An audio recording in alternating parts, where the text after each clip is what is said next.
everybody. Welcome to Rachel's Reviews. And we're so excited today because we are talking about the very interesting year that has been 2025 in the world of animation and animated films. I'm really excited to talk about because it has been a very weird year, I think, overall. And I am film critic Rachel Wagner. My friend Mat Brunet is here. Matt, thank you so much. Hey, thank you. I'm always excited for these moments and to go and get into the year in review, and especially with this year, Yeah. we've got a wild bunch. Yeah, They can range from amazing, and then we get stuff that's just really bad. So yeah. it's going to be fascinating to see what we got in here. What's interesting is that I do feel very overall kind of negative about the year, but what is maybe surprising, having said that, is that I actually went fresh on most of this list. It's just there wasn't that much that I was super passionate about, which usually there is more that I love, something like that. There's nothing this year that's on a Puss in Boots: The Last Wish or Robot Dreams, or you know what I mean, something like that I loved. But I was surprised when I actually looked at the list. I'm like, wow, I actually went fresh on 22 out of this list, which is sort of surprising. Yeah, I'll say that I even went fresh, or my reviews have leaned positive towards most of these movies. And there are definitely some, as we're recording this, I'm currently working on my top 5 best and worst animated movies of 2025. Yeah. And there's been a lot of close calls, especially for the best side of it. But I will say, though, that I do get how you feel, because there's plenty that I felt like there wasn't anything this year that really truly amazed me or wowed me. In fact, I'll even say right now, technically my favorite movie of the year is Wallace and Gromit: Vengeance Most Foul. And I know that's debatable if that would be either a 2025 movie because of its Netflix release, or if it would be a 2024 movie because of its BBC release on Christmas Day. Either way, the same thing would be true for me with the Looney Tunes. Yeah, movie. That was technically 2024 because they did that, small Oscar, release. But that would probably be my favorite, number one. I really enjoyed that a lot. But if you're counting that as 2025. I'm personally counting it as 2025. That's when I saw it. I was able to see it on the big screen. Yeah. But yeah, no, I do get it. There's a lot that, in a way, going from 2024 to 2025, we were especially, we were spoiled in 2024 with, all those great movies. And then coming to this year, it's it doesn't feel as strong as we got it before. In fact, I would say, since I have been covering animation on a regular basis, which really started in 2015, that was the first year I was really covering all of the animated films. I think this is the weakest year that I've ever covered. Really? In totality. Yeah, I do. Yeah, I guess. I could see that. For me, I've been doing it for a very long time. Yeah. I don't think anything can beat 2013 for me. That I feel is the worst year in terms of covering all the animated movies, because there are so many of the worst of the worst of that decade that came from that time. But I would say for me, this one is relatively, it's a mixed year. I think for me it feels like it's mixed, where there's just the majority of it is just okay. It's ranging from decent to mediocre. Yeah, I agree. Even the indies, just not a ton that I felt real passionate about, that I really loved. But let's dive in. How do you want to do the 3 that you have that I don't have? Do you want to? How do you want to do those? Should we just sprinkle them in amongst my ranking, or sprinkle it? Honestly, I'll say that, considering that I actually did enjoy these, you could put them randomly a little bit higher. A little higher. Okay. Yeah. Okay. Good. Are you a fan of Rachel's Reviews? Do you look forward to Family Movie Night, Female Film Critics panels, or the Talking Disney podcast? If so, please consider supporting the podcast by becoming a Patreon. As a patron, you get to access monthly events such as the watch-alongs and Q&As, where you get to talk to stars and find out the behind the scenes of the movie making industry. And you can pick what I review for Family Movie Night or even become a guest on the podcast. Podcasts and YouTube channels are expensive, and I really, really could use your help. I would so appreciate it. You also get to be a member of the Facebook group where we talk about all the films that we're seeing, and we have so much fun. Go to patreon.com/Hallmarkies and select one of the Rachel's fan tiers.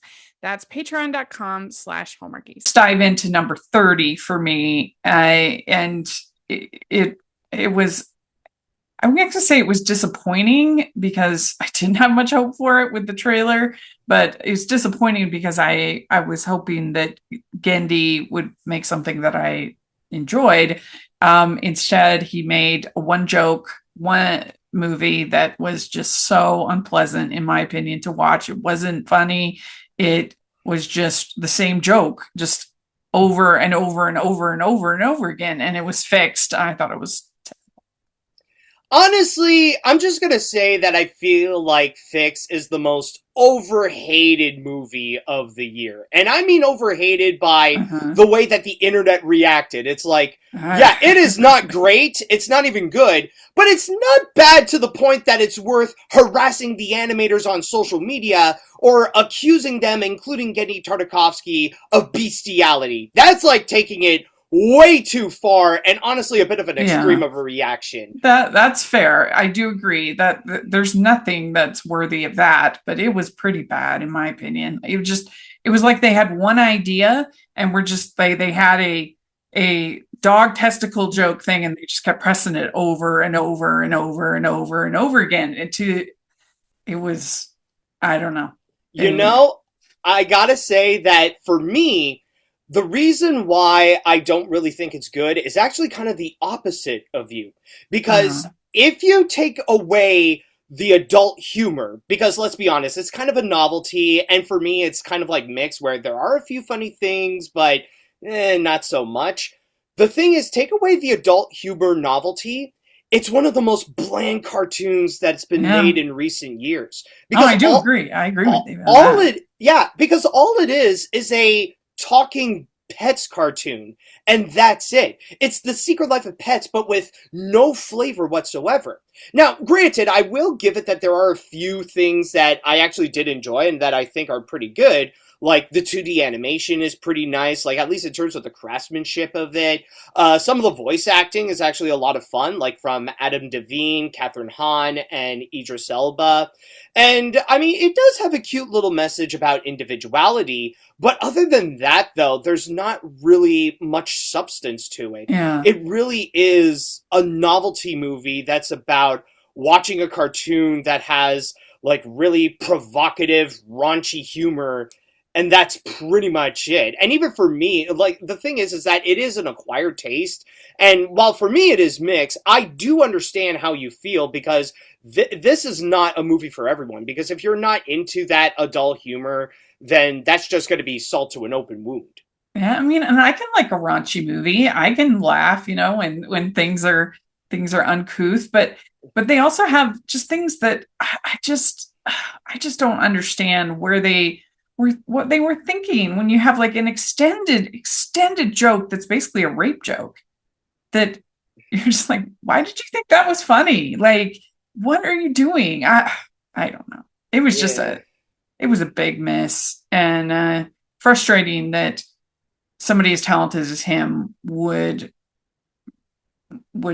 extend their energy on something like this. This is like a passion project he'd had for like over a decade. And I think like this and the Hotel Transylvania films are kind of like a confirmation that Gendy Tartakovsky is better off to just sticking to television, or at the very least, like, if he wants to make movies, he needs to get himself out of Sony Animation, because it's not doing good for him. Yeah, agreed. I agree.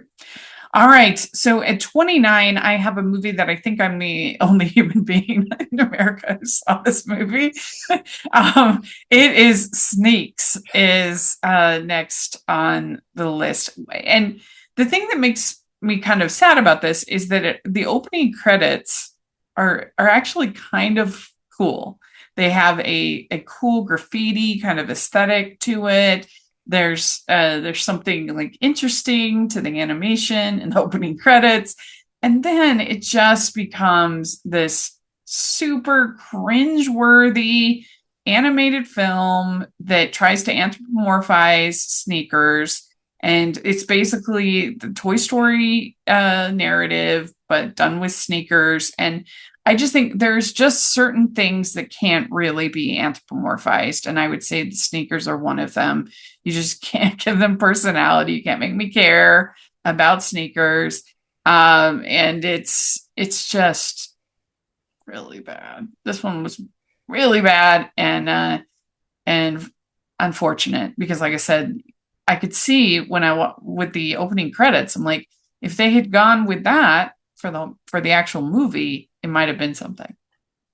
I actually did watch this as well. You did? Yes. Honestly, like in preparation for the year-end round. Yeah. And honestly, the best that I could say is that I know it means well. Yeah, I know it has nice intentions and it wants to make a movie primarily for Black audiences out there. And I mean, I get it. They definitely do deserve a movie of their own as well, especially like an animated movie of their own. But this ain't it, man. Yeah, this ain't it. It's just, it feels like a Pixar parody that somehow it's just completely unaware that it's a Pixar parody. Even to the point where I feel like the narrative is almost the exact same as Toy Story 2. Because, like, you got the two main characters that are separated, where one of them is in the hands of a collector, and they have to find a way to, like, get him out. So from there, it's just the quality of it, it's just not great, where it has this mentality of, it's like, oh, well, we're still a kid's movie, so we gotta sprinkle in a whole bunch of stupid shoe jokes, where the punchline, like, you want to talk about, like, one joke repeated again and again? Like, this is it. This is the movie where it's like, you get it? Cause they're a shoe! and not to mention, the animation is all around weird, where it is weird. At random, it decides, like, it doesn't know if it either wants to be, like, a regular computer animated film, or it wants to be stylized like Spider-Verse. And sometimes, like, they keep randomizing the frames per second on the movements of the characters, and sometimes that can happen, like, on the same screen, on the same shot, where some characters move quicker, others are more stylized, and it's just like, it just has no idea what it does. I think, like, the craftsmanship is a complete mess. Again, it means very well, but the movie itself, it does not work whatsoever. Yeah, I completely agree with everything you said. and it like I said, watching the opening credits, I'm like, there maybe could be something interesting here, and it's all downhill from those opening credits. Honestly, I feel like if it was more committed to that stylized look, rather it be like, if it really does stick to the animation in the opening, or even if it does that Spider-Verse style, it would actually improve the animation a lot. But it's just what they ended up with in this. It doesn't look great, and it looks very conflicted, where it's just unsure with what kind of look it ultimately wants to go with. Yeah, agreed. All right, well, 28, I have maybe an unpopular, I don't know, but I have the Diary of a Wimpy Kid, The Last Straw. I can understand if you're a fan of this franchise, why someone might enjoy this. I just hate this animation. I think it looks so gross. I just hate the plasticky look, and I just don't like it. And I mean, I think the story is fine for what it is. I just really don't like this animation. That's what it comes down to. That's why there's a 28 for me. Honestly, for me, yeah, I get it. The animation, it looks very plasticky. It doesn't look great at all. I'm honestly surprised that Disney suddenly decided, okay, let's bring this back. Because I thought, after Cabin Fever, which honestly, I thought it wasn't great, but it was sweet. It was surprisingly charming. I thought that would be the last one, but then suddenly, nope, they decided to bring this back up again. And honestly, it really feels like it's nothing more but Disney Plus filler. Really, its purpose is just to go and give additional content to Disney Plus without putting in a whole lot of effort of making a strong animated feature. And with this one, it's just, it has the characters are really unlikable, too. I understand it's from the book, but... That's what I think is the worst part of it, because this is supposed to be this father-son bonding movie, a little bit similar to something like a Goofy movie, per se. Yeah. But in this case here, it doesn't work because it's a Diary of a Wimpy Kid movie. The characters are hateable, including Greg and his dad, Frank. The storytelling, it's just focusing a lot more on Greg's mishaps and stuff like that. And, a lot of it just doesn't really work. I find, the animation itself is a bit better than the previous films. Even, the humor when it wants to be a little bit more cartoony. But even at that, though, it just... It's not strong enough to really salvage it. It's even if it is a quality increase, it's really not by much. So overall, I get it. This movie, I agree. It sucks. It's just unnecessary. And I'm honestly I don't even know. I'm wondering, who is this for? Is there really an audience for those Disney Plus animated Diary of a Wimpy Kid movies? Do we need to keep making more of these? Or do they desperately need to fulfill Jeff Kinney's wish of adapting all of his Diary of a Wimpy Kid books into movies like this? And I understand that the animation is based on the drawings from the book. I get that, but I wish that they had just kept it sketchy, like the book, the anime, drawings. I just really dislike what they did for this series. The last one was more palatable to me, partly because it was more overtly a Christmas story. And of course, I'm going to like that a little bit more because of who I am. But there's just not for me, this series. So number 27, I have Smurfs. And I just feel like what were they thinking with this movie? And I'm frustrated because I actually love Smurfs: The Lost Village. I think that is a underrated little movie. I really like the story. I love the animation. And so I was maybe more hopeful than I should have been that they would come up with something that was at least fun. And this just wasn't. It felt like it was 7 different movies all happening at the same time.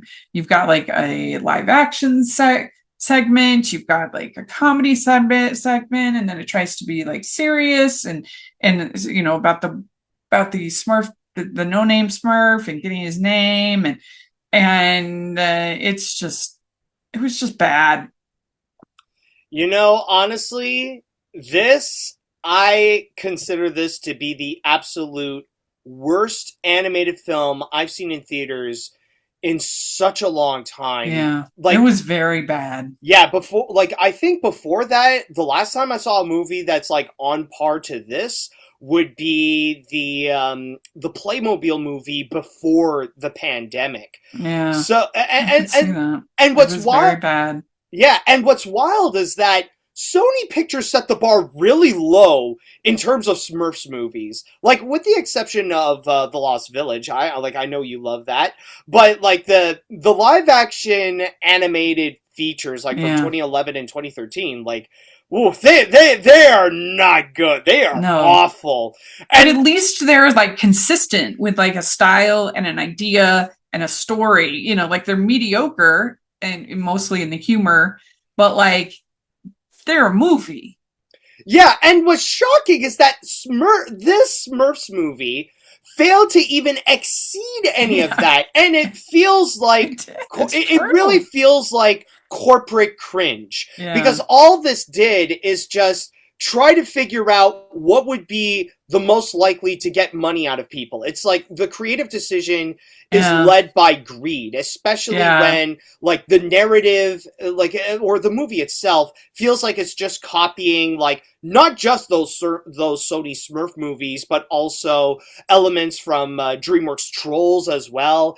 And not to mention, like, the characters are, like, unpleasant, especially when the voice acting is garbage. Like, we got some seriously bad ones, like from Rihanna and James Corden and several others. It just really doesn't work. Like, this just feels like again, it's an absolute mess of a movie. And I mean, like, honestly, like I said before, at least with Sneaks, you could say that its heart is in the right place. But with Smurfs, on the other hand, this just feels like it's just something for executives to make money out of because of having, like, familiar names attached to it. Like, there is honestly, I feel like there's just no appeal to this movie whatsoever. And even when it feels like they get something right with the animation, like, at first it looks nice with the way that it's stylized, but then when they go into the live action world, that's when they really messed it up. They're like,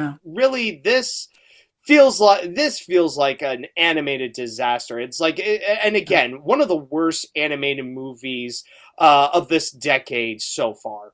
Yeah, I agree. It was very bad, and there are moments where you could feel the animators almost crying out for help. You know, that, like, they're trying to do their job as best they can. Like, you can see that there's talented people involved in this, and they got next to nothing to work with, and so it's very frustrating. So at 26, I definitely have my biggest disappointment of the year. I have the Twits. I was really hopeful that this would be funny and a dark comedy, something along the lines of, like a Coraline or a that kind of a feel. I was really hopeful. It's got a great voice cast, but I don't know what they were thinking with this story that they came up with for the Twits. I mean, there's the actual book, there's not a whole lot of plot. And so they had to come up with something. But what they did come up with this amusement park, and it was a very strange story. And it wasn't funny. It wasn't appealing. The animation wasn't as good as I hoped it would be. I just found it very underwhelming. You know, one thing about this movie I feel like makes the most perfect sense is that the director, and I believe the writer as well of this movie, Phil Johnston, he also plays the owner of the orphanage, or like the guy who takes care of the orphanage.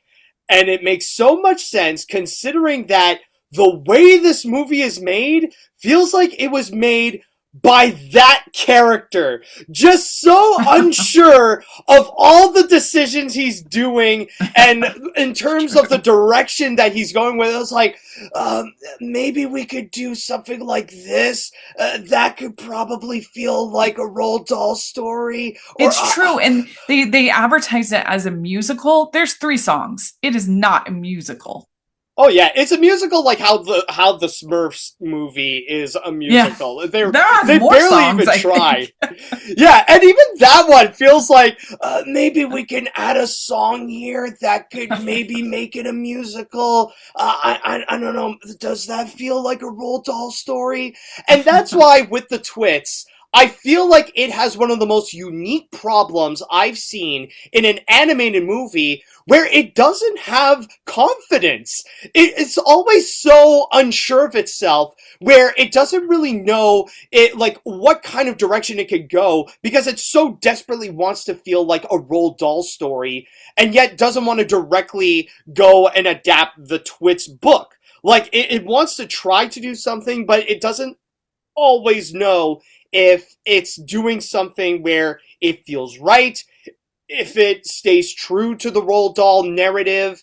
Like it always does. Like whatever creative decision it does, it keeps on doing it with uncertainty. Like it doesn't fully know if it will work, but it tries so anyways. And that's the weird experience with the Twits. It's just, again, it's so weird to see a movie that is just always so unsure of itself, and it doesn't know if it doesn't know if it really is a good movie worth experiencing. Yeah.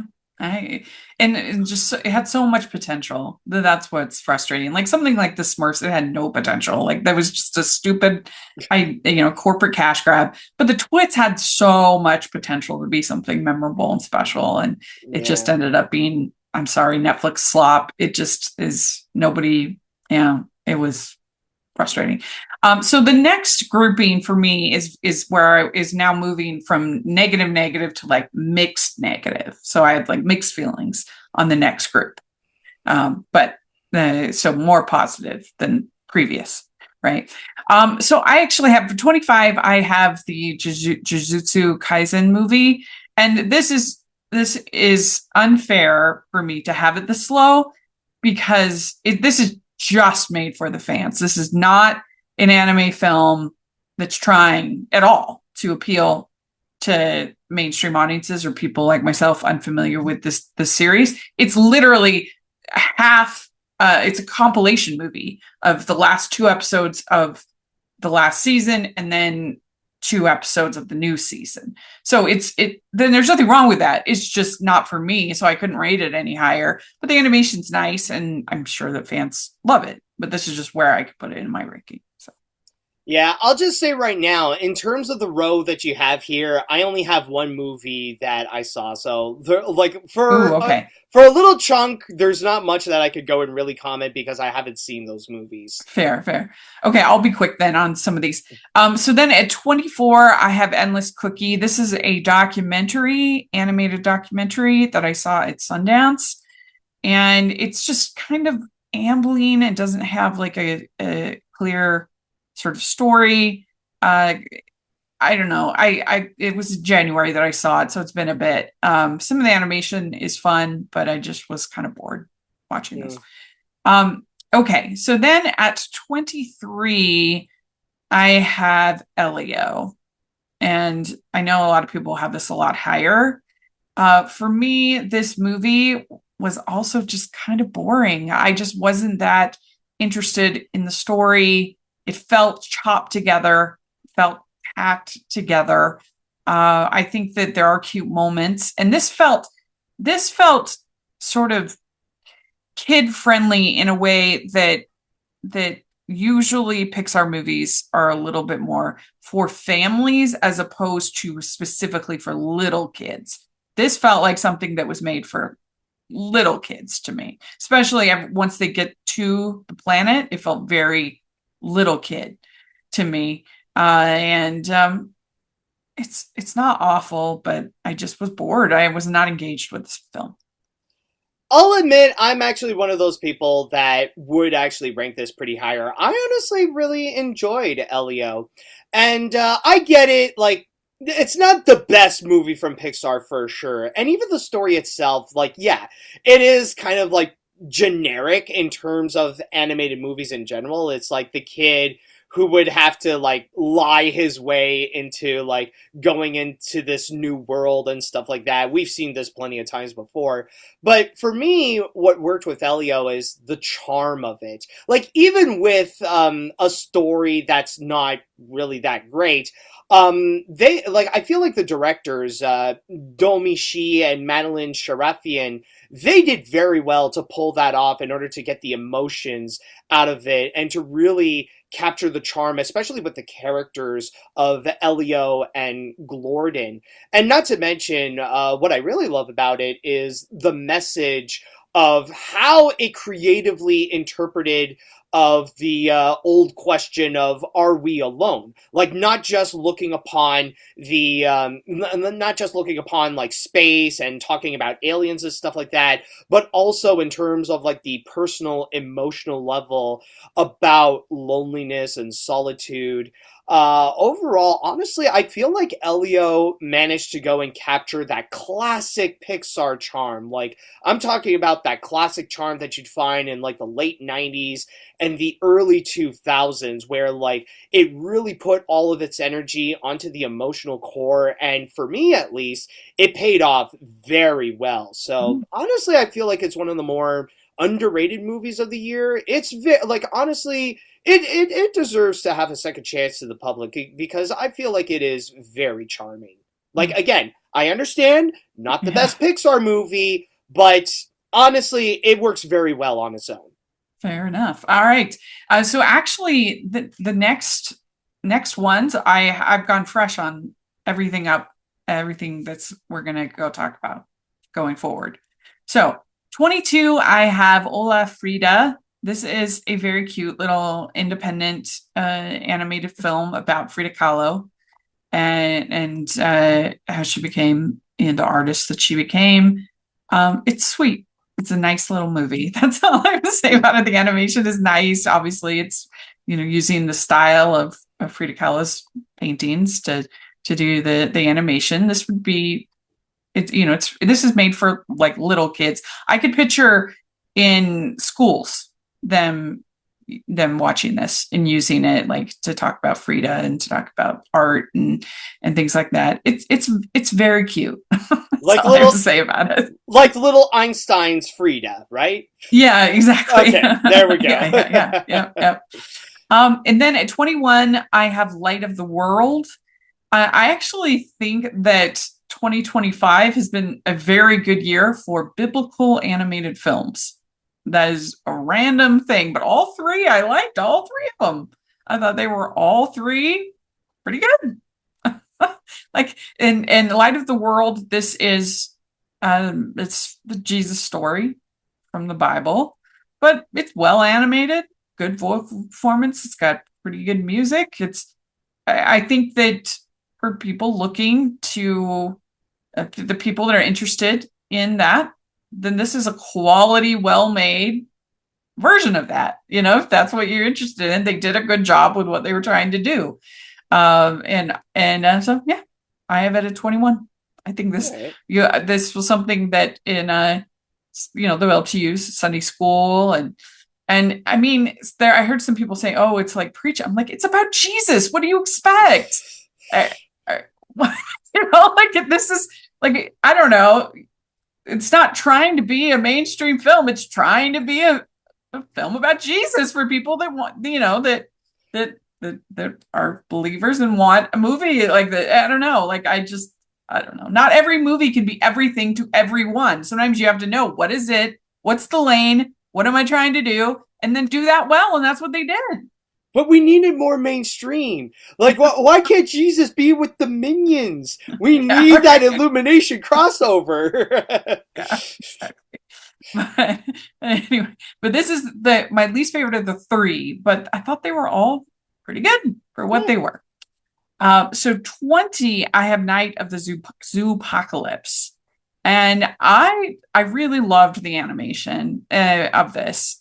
The story is basically Madagascar, but I loved the colors. The animation was creative and inventive.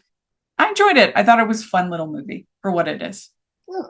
I actually did watch this one, and normally I would avoid these Viva Pictures movies because I would honestly feel bad talking about them because, like, if I would go and make a regular review, I know these movies aren't great, but I feel like I would just be punching down if I would go and, like, talk about them because, like, they're not great, and I mean, it's not worth making a video just to go and say that they suck when, like, they're not, they're not, like, among, like, the bigger ones. But I will say with Night of the Zoopocalypse, it's not a great movie because, like, as an animated feature on its own, it's like very meh.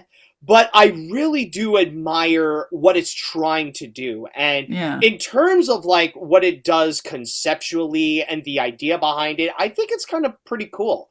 Like it Yeah. has a very unique art style to it. Like it's a little bit like it's odd looking, but it's like it's a creative direction where it wants to go with it, but it's especially with the fact that it's trying to be an animated zoo-themed zombie horror flick. And in terms Yeah. of trying to do something like that, like that feels something that feels fresh. That feels like something Yeah. that we almost never see in animation before, let alone like in mainstream animated features. And even though this is not the best execution of it, like still though, for its attempt to do so, I feel like it's pretty cool. And like I can't help but feel like I give it respect for trying to do something we haven't seen in animation, at least in like a very long time. So Yeah, you have to go to like Paranorman or something like that. But, and this is not on that level by any means, but I do think it has a creative vision and an artistry to it. It's fun. I had fun time watching it. Yeah. So yeah, it really is the kind of film where you admire the new things that it tries to do. And even just by the concepts alone, like they're actually a lot of fun to go and see, like especially with all the different ways that the animals become like zombified and stuff like that. There's a lot of cool things that can get you engaged and just enjoy basically enjoy the creativity of it. Yeah. So at 19, I have Plankton, the movie. And after the disaster that was the Sandy Cheeks movie, this was a pleasant surprise. I mean, it's by no means any kind of masterpiece of SpongeBob, but it was fun.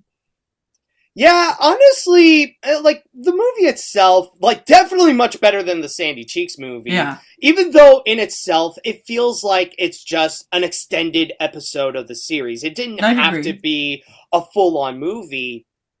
But as someone who used to be like a major SpongeBob fan and regularly watches the show, this is another one where I do admire what it tries to do. And there are elements that I feel like it does very well and that really got me engaged, especially with the relationship between Plankton and Karen, like really looking into their background, how they got together, how they fell in love and stuff like that. And also, like, in a way, it's funny because, like, I guess Plankton the movie would be among one of, if not the best romance animated feature of this year. Because one thing I really like about it is how it gets into the romantic aspect and talk about, like, what is it that made Plankton and Karen so compatible? Like, how are they a great example of what love is?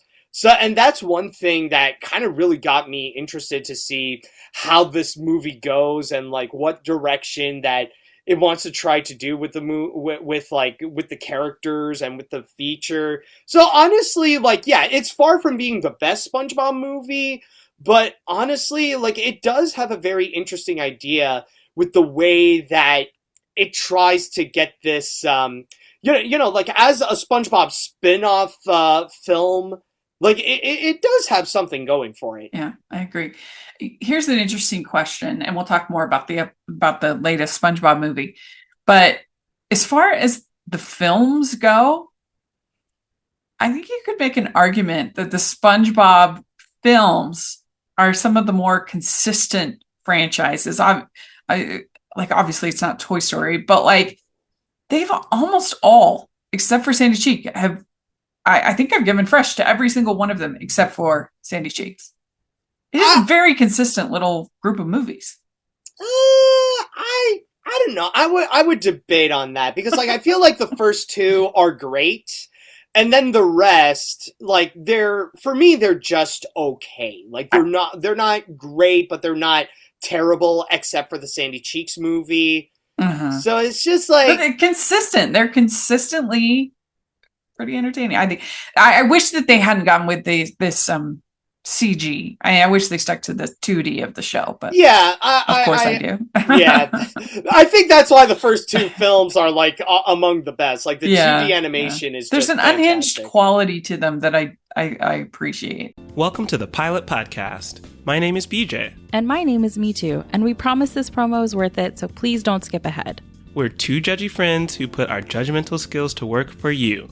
We review the pilot episodes of new and popular shows and shows that our listeners request to answer your question, should I watch this? Look, a lot of us are spending a lot more time at home, and yes, we should be reading and trying new projects and enriching ourselves, but does anything beat binging a great show?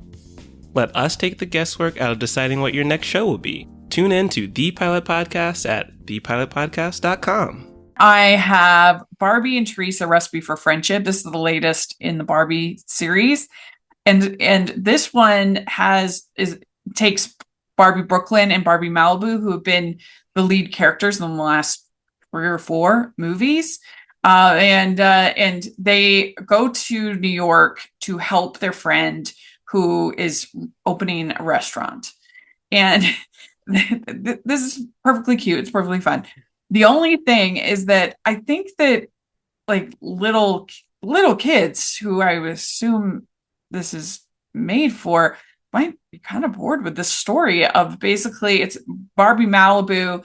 She's sort of torn between helping her friend and in this restaurant and helping the other friend with a play that she's doing. And so it's kind of about work-life balance and committing to your friends and stuff. Like it's just stuff that I'm thinking, are kids really going to be that interested in this? But it's cute. It's cute. And so yeah. And one thing that's amazing about the Barbie franchise is is the way that they have their commitment to lore and story is surprisingly consistent and thoughtful, right? They really, you would never guess from a Barbie franchise that like they would care as much as they care about characters like Barbie Malibu and Barbie Brooklyn, and that they would have like long running arcs for these characters. They really do. And I mean, and especially in the pre-Netflix days, they were actually quite creative in the lore and story building of things like Fairytopia and Mermaidia and the all of that. So anyway, I enjoyed it for what it is.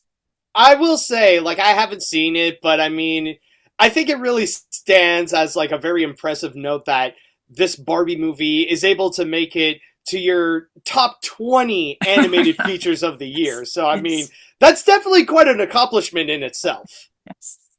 So number 17, I have one I think will be a lot higher on a lot of other critics' lists. I have Arco. I did go fresh on this. It's so pretty. I can't not go fresh on it. But it was a little boring, in my opinion. I'm not that big of a sci-fi person, though, so I'm not the target audience. But it's basically about this boy. He lives in this futuristic world. And in this world, you learn to fly when you're 12. Or 13, I think. What's that? I think it's like when you're coming of age, like when you're 13. I think that's like in the movie. Yeah. And he's 10, and so he's not old enough, but he wants to fly, and so he tries to fly, and then he ends up going through a portal to back in time. And so he ends up being with this girl, and he has to figure out a way to get back home and go back. And it's like there's rainbow travel. I don't know. I'm not a sci-fi person. It's not for me. I thought it was pretty, but I thought it was a little boring. You know, I feel like this is the kind where I understand both perspectives. Like, I understand why other critics loved it, but I also understand a little bit of your side of it as well. Because on one hand, yes, it definitely is a beautiful looking animated feature. I mean, the animation is mesmerizingly good. It looks pretty to look at, absolutely. But at the same time, the world building is very admirable, like the unique way that it presents the future, rather it be like the further future from Arco or in the more distant future like in the future that's closer to us that he ends up in for most of the feature. Like, it is very fascinating to see how they would go and develop the future and how the world has changed or has evolved since our time here. Yeah. But with that said, though, I feel like the biggest thing that holds this movie back is the story, because it very much is the typical E.T. style story. And I know that there's been plenty of movies who do follow that same formula, and some that have done amazingly well, like The Iron Giant, for example. But in this case here with Arco, I feel like it follows it a little too much. Like, the narrative of it is too familiar, where they follow, like, many of the exact same beats as something like E.T., like almost loyally following that. Even though I will give it that the execution of it, the directing did manage to work to, like, it still works in terms of being an emotional story and that it can be effective. But still, though, in terms of the narrative, it's like a little too familiar, where it sticks to that formula to the point where it's like, okay, now, like, you can't try something a little bit more different than that. So yeah, that's why with me, like, I do, like, again, I get why people really enjoy Arco, like, especially with the animation, the world building, and even the music is very nice. But I just feel like it falls short on the narrative, where, like, yeah, it feels a bit too much like E.T. And I mean, I'm excited for the animator Ugo. He, I think, has a ton of potential. Like, this is a strong first offering for your debut animated film. But certainly as far as the animation goes, it's very pretty. But yeah, so that's where I agree with what you're saying. 16, I have The King of Kings. This is another Jesus movie. But it's well done. I mean, this is narrated by Charles Dickens, and who did write a whole book about Jesus. He wrote a whole book called The King of Kings, Charles Dickens, for his kids. It wasn't, I don't think it was even meant to be published, about Jesus. And so, I mean, it's perfectly, if that's what you're interested, this is a good job. It's Jesus, but now in 3D. Yeah, 3D Jesus. And so at 15 is where I have Neza 2. So I think that this is the most interesting thing is to watch a story like this told from another culture, their tradition, their like lore, for lack of a better word. I found that really interesting to watch, and certainly the animation is stunning throughout. The humor is not my favorite. It's a little, a lot of toilet humor. Yeah, I'll say right now, it is very much an acquired, like, the humor is the one thing that's very much an acquired taste. Yeah. It also, it's over 2 hours. It's almost 2.5 hours long, and that's a lot. It felt long to me, but I enjoyed it. I liked watching it. Honestly, I would say for me, this is one of my favorite animated films of the year, or I would consider it one of the best animated features of the year. Considering the context that this went on to become the biggest animated film of all time, down to the point of being the first to cross over $2 billion at the box office and be so far among the top 5 highest grossing films ever. And just by watching it, I feel like you see the film, and for me, it's like, yeah, I get why it got that title. I get why it got that position. And for me, I feel like, yeah, it does have a long running time. Like, it's almost 2.5 hours long, and yet, for me, the story is just so engaging, and the action is amazing. Like, the scale of it is just beautiful, and the way that they would go and incorporate Chinese mythology into it is admirably creative, to the point that it really got me invested, and it just didn't feel that long. Like the running time didn't take its toll on me.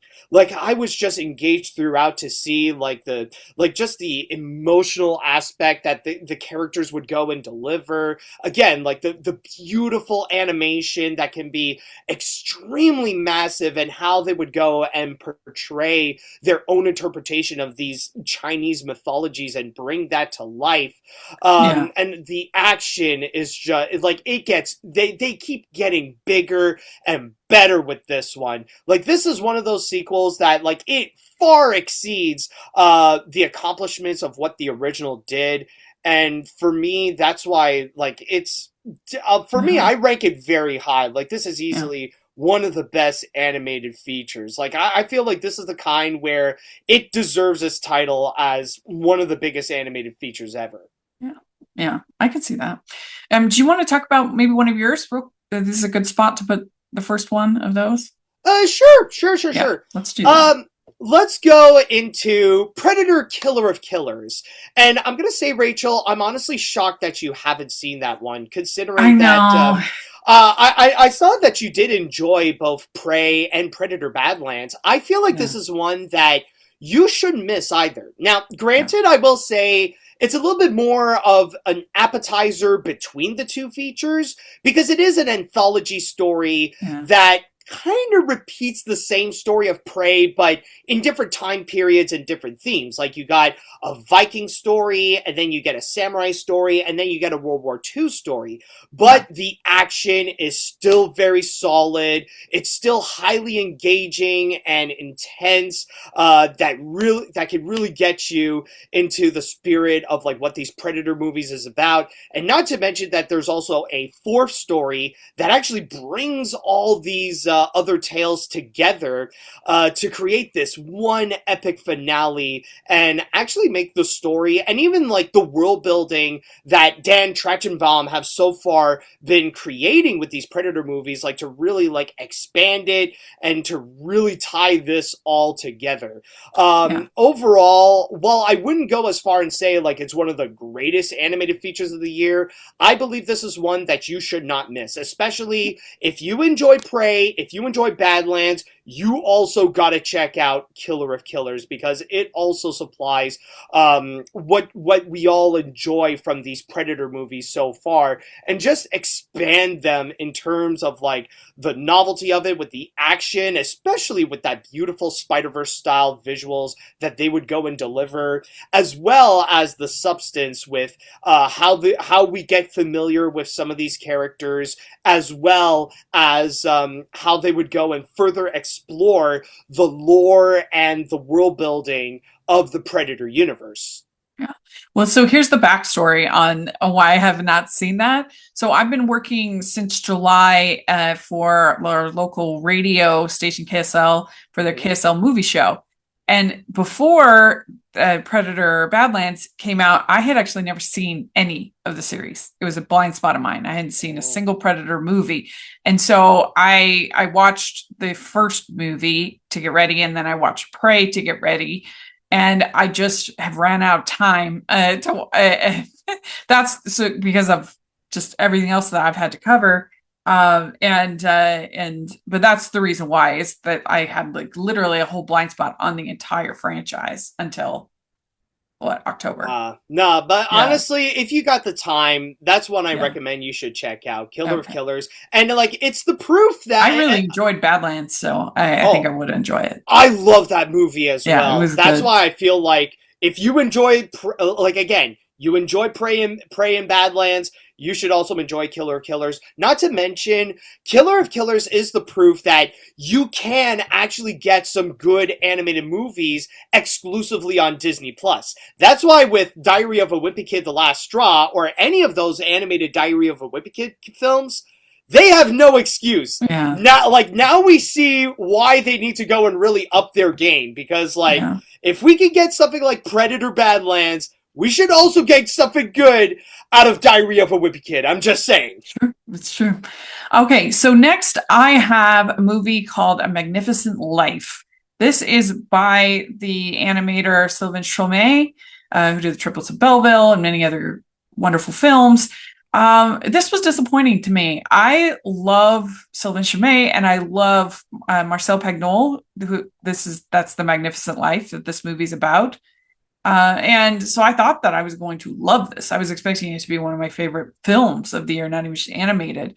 But the problem is that it gets too caught up in business. So much of this movie is about Marcel Pagnol making deals and business meetings and arrangements, and it just, it wasn't like, I can understand how those things were very important to him and very compelling, but they don't make for like a very interesting narrative, of like, here's how we got this movie made, here's how we did that, he wrote this, here's how he did this, and kind of like, that really just not that compelling. So that was the frustration. Of course, the animation's lovely, but I didn't love the script. It was disappointing. This one was, for me, at least. Yeah, I'm not gonna blame you. I would even go as far and say that this movie is my biggest letdown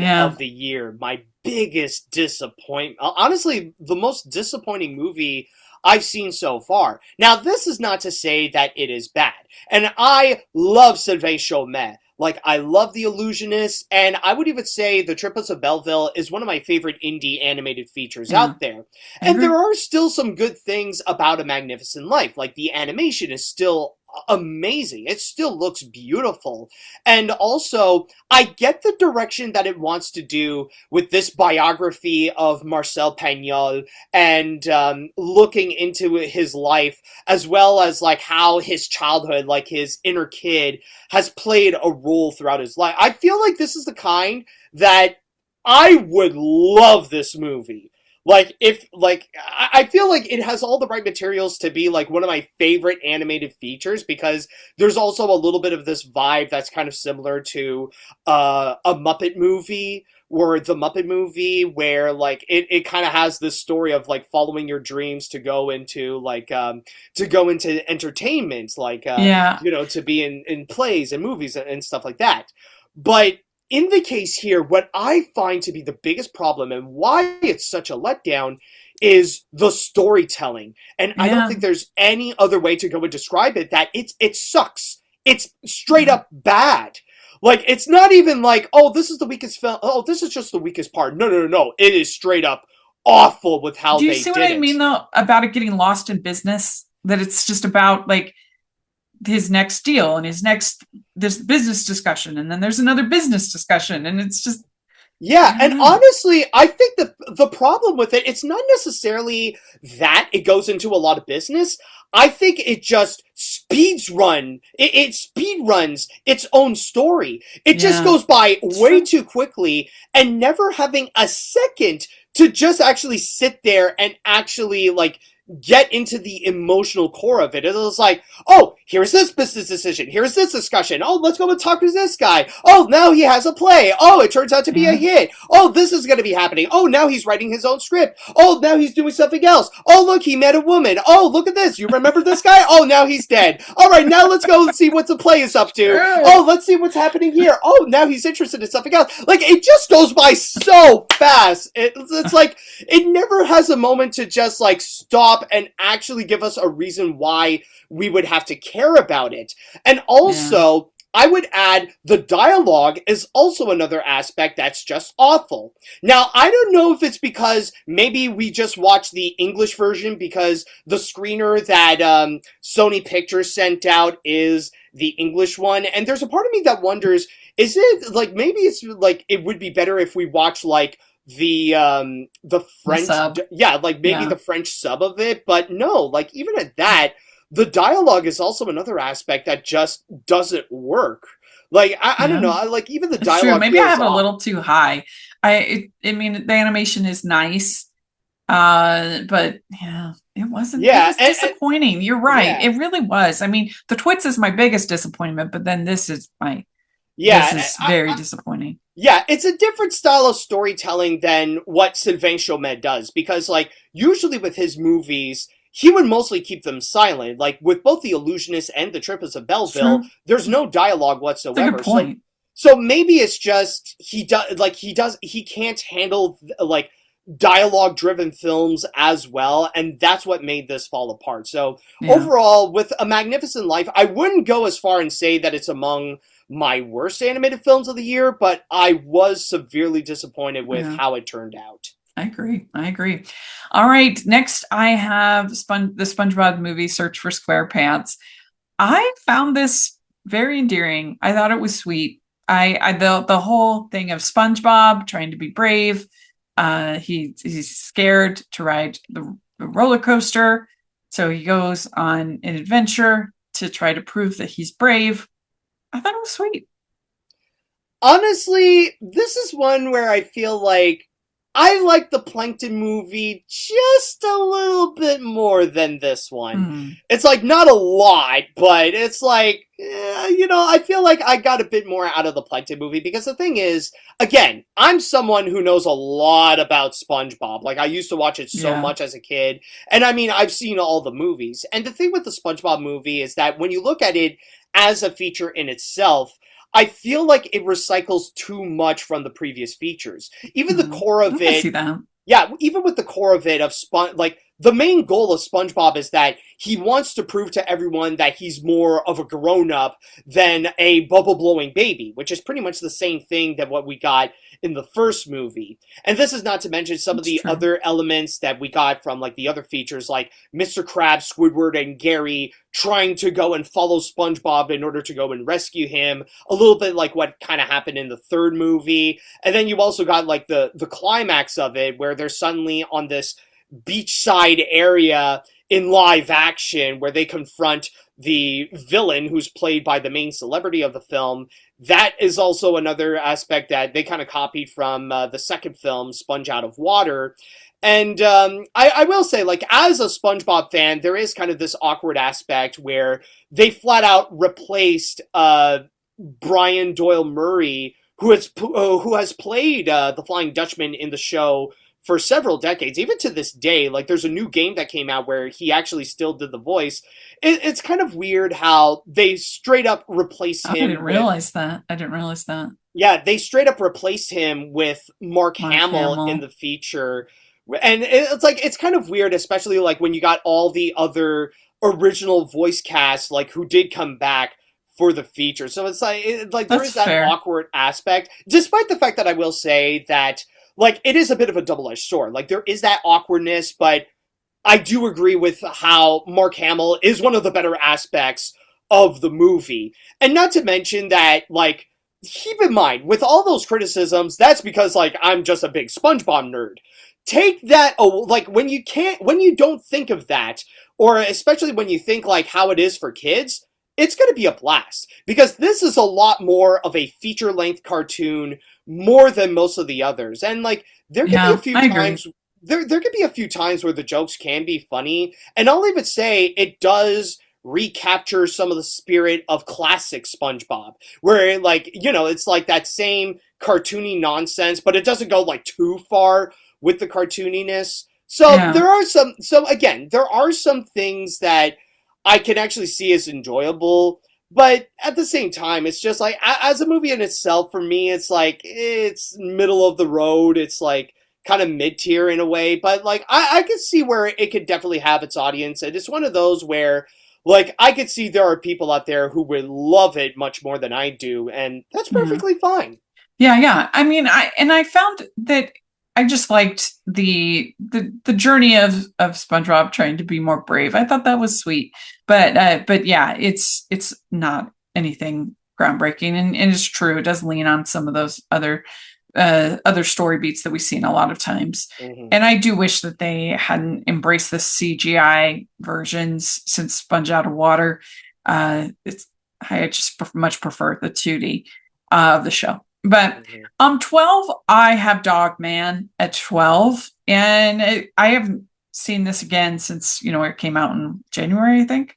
And I remember thinking it was bonkers in kind of a fun way. In an enjoyable way. I haven't ever read the graphic novels. I liked the animation. I like that style. I remember thinking it was fun. Honestly, considering that this is based on a Dave Pilkey book, and he's the same guy who did the Captain Underpants stories, honestly, I kind of disagree with you a little bit on how it would be bonkers per se, because I feel like it's not bonkers enough. I feel like it has more potential to be more chaotic, more unhinged, more crazy. I just wish that with Dogman, it had the same tone as Captain Underpants, the first movie. And it has all the materials needed just to go, like, flat out crazy. Like, it has all the room that it has, like, to be completely chaotic, to really feel like it's a movie, like, for kids, by kids, in a way. But this is not to say that this is a bad movie at all. As is, like, even though I find it to be tame, it is still very cute. You know, it's a fun, silly little movie. I think the bonkers aspect to me was just like, okay, we're just turning this man into a dog, and like, just the story was kind of crazy. But I see what you're saying as well, that they probably could have made it even more unhinged. Yeah, like, I mean, like, when you have a movie where it's a, you know, like, it's kind of like you're because that's what it is in the context of the Captain Underpants universe, is basically you're taking like this comic made by elementary school kids and you're adapting that into a feature. I just wish it goes into, like, more the crazier route where it's unapologetic in terms of the craziness that it could really get into. But still, though, as is, it's still fine. It's still cute, and it's still something, like, the kids can definitely get into. So number 11 for me is where I have the latest Demon Slayer movie. And I fully, this is kind of similar to Jujutsu. Like, if I was invested in the series, then I would definitely have this higher, for sure. They're very well done. The animation's incredible. I enjoyed watching it, but as somebody who's not a series watcher, this is just my personal preference. The 10 I have above it, I like better, but it's a well-made film. Honestly, I am more familiar with Demon Slayer, so, like, I understand a bit more of the context, but I do agree with you. This does feel like the kind of film that's not as welcoming to newcomers. Like, if you're not familiar with Demon Slayer, you're just gonna get lost throughout the whole thing. But with that said, since I am a bit more familiar with it, there are still, like, a few more episodes that I need to watch in order to, like, really get the full context of it. Still, though, I think this movie is definitely awesome. Like, the animation's incredible. I would say that it has some of the best fight scenes in an animated movie this year. Like, they are absolutely epic across. And not to mention that it has this very powerful emotional core, especially with the dynamic between the demon slayers and the demons, like when they confront each other, and like you see a bit of the backstories as well. Honestly, it's epic in all the right ways. Like, it's epic in terms of the action that they deliver, and it's also epic in terms of the drama that happens. But with that said, I do have two little criticisms with it. Number one is with the story. There isn't any. There is no story throughout this whole thing. It literally is just... It's a flashback, most of the movie. Right? Most of it is just 2.5 hours of action and talking about what's been happening with some of the backstories with the demons and stuff like that. Yeah, it's a flashback of that demon, of that guy. Yeah, telling his backstory. Well, that's more like towards the end of it. Like, there's that one time, but then we also learn about, like, all the other demons and, like, some of the backstories of, like, certain demon slayers as well. Not gonna go into it, like, for spoiler reasons, but, there's just no story across this whole thing. It's just action and flashbacks and emotional dynamics. They're done very well, but there's just no story that can hold this on together. I feel like Mugen Train actually has more of a story than this. Yeah, I'd agree with that. Also, another criticism I do have is that this movie, because of how it is over 2.5 hours, of action and drama and not much of a story, it's exhausting as hell. That's why, like, I enjoy Noja 2 more so than Demon Slayer, because with Demon Slayer, it's an exhausting experience. Like, I mean, we're talking about, like, seriously, one of the longest animated features ever made. And with this one, it really feels like it's an experience where it really takes a lot out of you. Like, I'll just say, I kind of felt like Tanjiro at the end of the film, where I'm just going through, like, I just went through all that, and like 2.5 hours later, I'm just there like, oh, I'm done. Oh my god. And the wildest thing is that technically the whole narrative of Infinity Castle, it's not done. This is like a part 1 of 3. And there are some story elements that they are incomplete. They didn't even like fully finish to get into. So we're going to wait until like the second and the third film until we see like the full conclusion of everything. Yeah. But still, like, it is definitely a fantastic feature on its own, but it is a lot. It is. You know what's kind of funny too this year though is that the animators just like, it's like they woke up and decided we're either going to be about Jesus or we're going to be about demons. One or the other. It's the year of angels and demons. What can I say? So number 10, I actually have a little, I guess, indie animated film called Stitchhead. This came out around Halloween. This is for little kids. Like, I think you compare it to something like Vampirina, like something that would be on Disney Junior. That's what it's for. But it's cute. It's cute. The mad scientist made all these creatures, including this creature named Stitchhead. And they have to save some. I can't remember, but it was cute. I think it's not on the level of like a Frankenweenie or, you know what I mean, something like that. But if you wanted to see, okay, does my kid like this kind of thing? Do they like being a little scared? Then this would be a decent little watch. Like I said, I would compare it to something like Vampirina, something on Disney Junior is where I would say, but it's perfectly cute for what it is.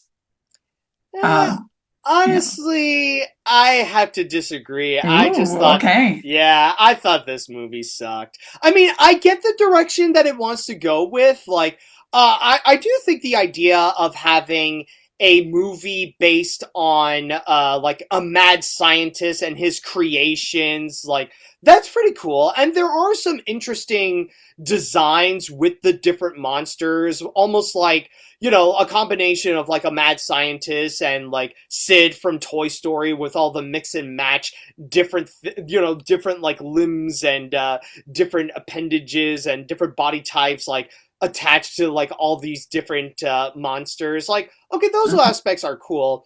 And I do get the message that it wants to go with. It is very cute and nice, where it's about fame as well as what it truly means to be loved. Being a friend and exactly. Yeah. It has a nice message there, but I feel like the execution of it is very weak. It's just, it feels like a dull, generic animated kids flick that just doesn't really work out, especially with, you know, a lot of it can feel a bit mean-spirited or unpleasant with how they would go with some of the characters or even with the villains and stuff like that. It's just, it doesn't feel as fun. And also, there are certain other characters, like especially Creature, that I just find to be annoying throughout. Like, especially the comedy, I just find to be bad. So it really did not work out for me. Even when it comes to the animation, like, okay, I get it. It's not from any of the major studios.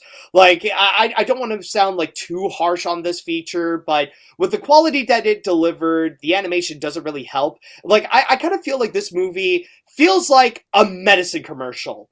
It looks like a medicine commercial, and it's about as annoying as one as well. And honestly, I'm just like going on the side, desperately trying to click, hoping that the skip option could suddenly show up. Yeah. So yeah, honestly, I'm sorry.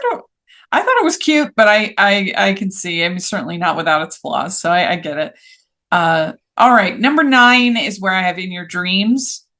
I think that capturing the dream world was well done. And I like that they threw in a little bit of randomness with like the baloney and the other things that sometimes when they're portraying dreams in at the movies, they forget to include that. They forget to include a little bit of randomness. Like for Inception, for instance, it's like, there's really no like randomness, like something bizarre just thrown in. It all kind of makes sense within the world. And I love Inception, don't get me wrong. But I don't know. I liked that there was some just wacky, weird stuff thrown in there in the dreams. The little boy is a lot. He's pretty grating. But other than that, I did like its sort of nuanced look at a family that's separating. And what's kind of crazy to me is that there's almost nothing for families that are navigating like divorce and separation as far as any kind of media sort of help people with that experience. You think with how common that is, that would be in more stories. But there's like Mrs. Doubtfire and Stepmom, and there's just not much, and they tried last year with the Spellbound, which was terrible. This is horrible. This is much better at like dealing with that in a nuanced way. So I appreciated that I thought that the script was good on that level. But the biggest problem is that the little boys.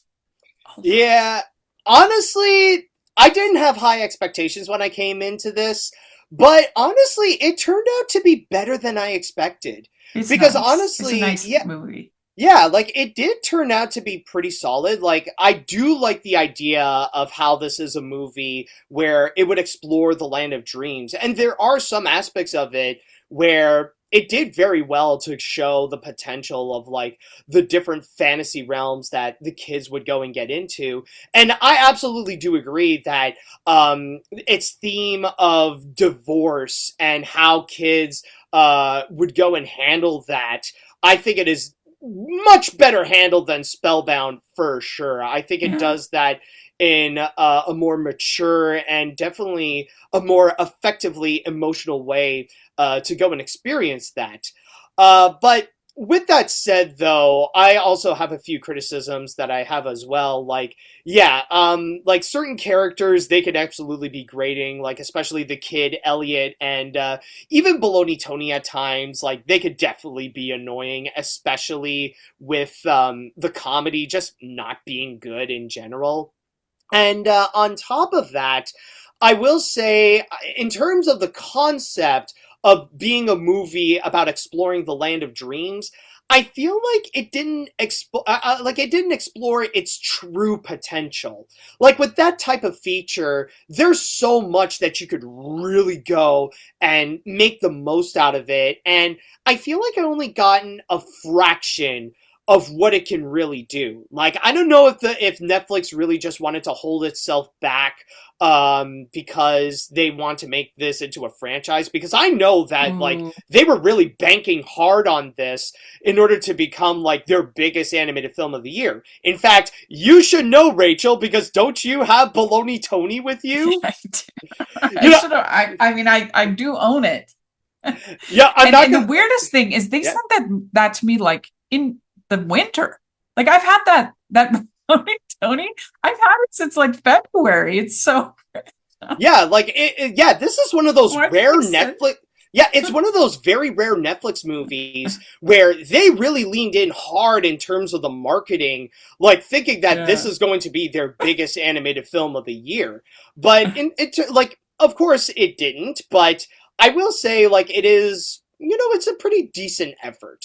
Like I said, I didn't think this would be good at all, but then it turned out to be better than I expected. Not great, but, like, in terms of the things that works, especially with the animation, like, it managed to do pretty well. Yeah. So number 8 for me is where I have The Bad Guys 2. So I love the animation behind this. It's absolutely gorgeous. The action is so well animated. I think the characters are fun. The banter enjoyable. The only big problem I have with the movie, which I overall enjoyed, is I don't think they needed to go so big. I think they could. I would have been perfectly fine with this being like a little heist movie, like a animated take on Ocean's 11. That would have been great, super fun. I didn't need to have a giant space magnet that's taking all of the gold from the world. Like it just went too big. And also, I think that they introduced the bad girls, which are heavily marketed, too late in the movie. It takes forever for them to even be introduced, and so that was, I think, a little bit underwhelming, that aspect. But I overall enjoyed it. Yeah, I think the bad guys too is like kind of the ultimate summer blockbuster for an animated film. It's rare that we even get animated features that really embraces just being a summer blockbuster, because when you look into the substance of it, you don't really get a whole lot of that, considering that the story I kind of feel like is a little bit weak, and it kind of treads similarly to how the first one did. And even with the characters, like a lot of them, they're kind of like, in terms of their in terms of their personalities and their arcs that they go through, it's like it's a bit flat, and again repeats. It just goes too big. It should have just been happy to be like a small, fun heist movie. I think I would have preferred that over Space Magnets. Yeah, like there's a lot of it that just repeats the same as the first.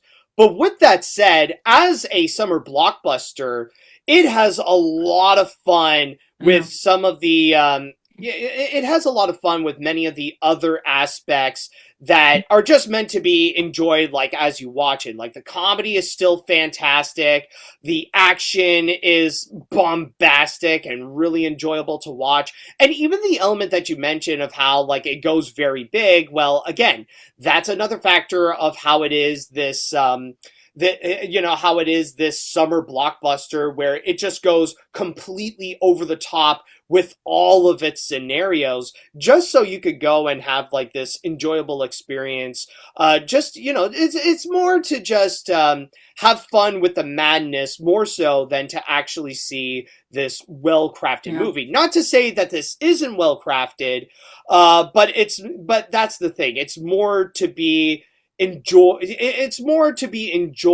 for its novelty more so than its substance, because the novelty that it has developed for the feature, it's still amazingly well done. And yeah, like, I do agree with the bad girls. It's like, as personalities, they don't really deliver that much other than some fun moments, but knowing the fans, I don't think there's going to be anything for them that will replace Diane Foxington.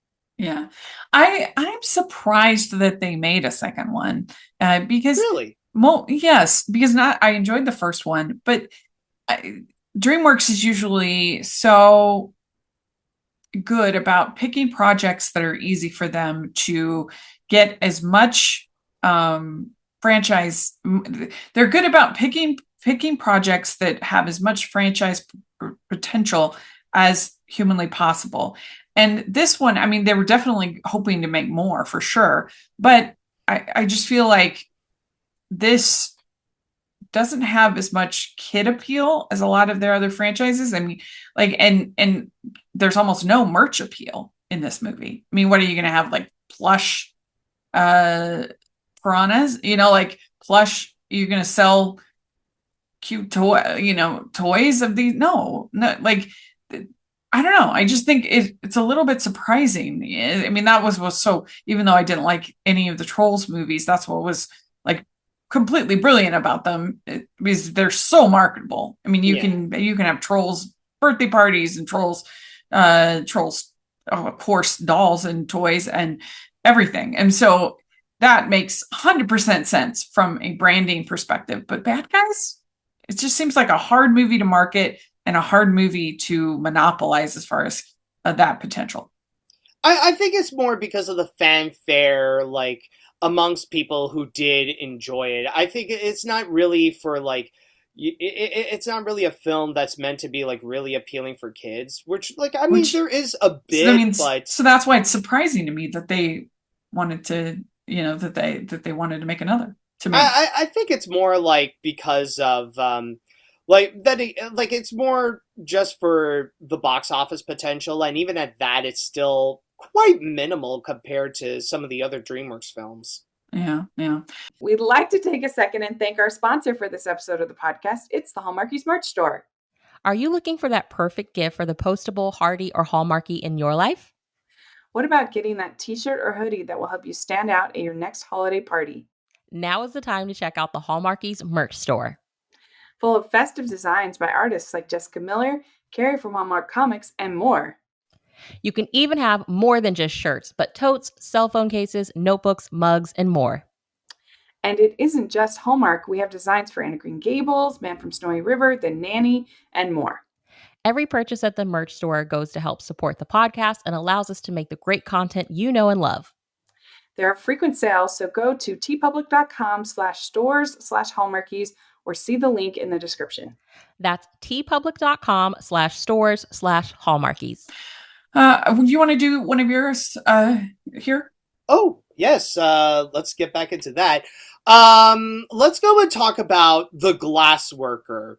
And with The Glassworker, I feel like with that movie, like when you watch it, even just by seeing the trailer, you will know that one thing it wants to is be a Studio Ghibli movie. Like technically, in context, this is Pakistan's first hand-drawn animated feature, but you look at the film and like just by the art style it delivers, the animation, the storytelling, so much of it just wants to be Studio Ghibli through and through. But my goodness, it is such a good attempt of one. Now, I'm not saying that it is identical to Studio Ghibli. It's not necessarily the kind where you would watch it and say, I can't believe it's not Studio Ghibli. Like, you'll know that there are some differences, and the quality of it is not necessarily on par with something like what Hayao Miyazaki would do, but still, it is definitely a noble attempt, and what works is still very good. Like, it still doesn't change that the animation itself is fantastic, especially with that human touch. Like, even like some of the smaller aspects can really feel like Studio Ghibli. Like, there is a scene where they actually animate characters doing actual glasswork, and it's just so mesmerizing to go and watch. It's definitely fascinating. Even the narrative, there is that element of kind of that slice of life Studio Ghibli style with this boy meets girl story, and a little bit of this I don't know if I would say Romeo and Juliet, but it's kind of like this or maybe a bit of a reverse Cinderella story where the girl is very high ranking and the boy is just the the son of a glass worker, and from there and the girl is like almost a princess, I guess, in this kind of context, and you see their relationship grow throughout, where it's like always at the edge of becoming like a romantic relationship, but like, it's always just out of reach. And not to mention, there's also a social commentary. This is like a very anti-war feature, and there are some moments where it can really get heavy, and like it can be powerful with its message as well. So that's why overall, yes, this does feel very much like a Studio Ghibli film, but it is a very good attempt of one. And if you do like Studio Ghibli movies, this one I feel like is worth checking out. And also, not to mention, I just gotta say, this honestly has one of my favorite soundtracks of the year. Like, if there's one thing that they were able to capture the Studio Ghibli style well, it's with the soundtrack, because it's very much like in the spirit of Joe Hisaishi. And I would say at the very least, even if you can't go and watch the movie itself now, it's worth listening to the soundtrack, because that was absolutely beautiful. Cool. So number 7 is where I have the Chainsaw Man Reja movie. I thought the animation's absolutely incredible. The action is super well done. And so I enjoyed it. I thought it was very, very compelling. It's bonkers, but I liked it. I have a 7. Honestly, I haven't seen that one yet, since I'm not that familiar with Chainsaw Man, but I've heard some solid things about it. Yeah. And then at 6, I have Scarlet. So this is the latest from Mamoru Hosoda, and it's pretty cool. With Belle, which I loved, and Belle is stronger than this film, but he wanted to do his sort of sci-fi take on the Beauty and the Beast story. He loved, of course, the 1992 film, and he wanted to tell his version of that story. And in this case, this is obviously like his Lion King. It's Hamlet's story with a sci-fi kind of take on it. And I heard some people, I saw it at TIFF. He was there, he presented it. And I heard some people afterwards that were saying, oh, like the world building was so inconsistent. And I get that complaint because all of a sudden, at one point, it will be in the afterlife kind of world, and then in the next world, and then next it will be in modern times, and then it will be back in like medieval times, and it does sort of jump all. It's a little messy as far as the story, but of course you have those core plot beats that also from Lion King / Hamlet. She's revenging the death of her father, her uncle is the one who kills the father, things like that. But I did really enjoy it. The animation is incredible. I found it creative and surprising, and with compelling characters. So yeah, I will admit that it is on the messy side, but I still enjoyed it.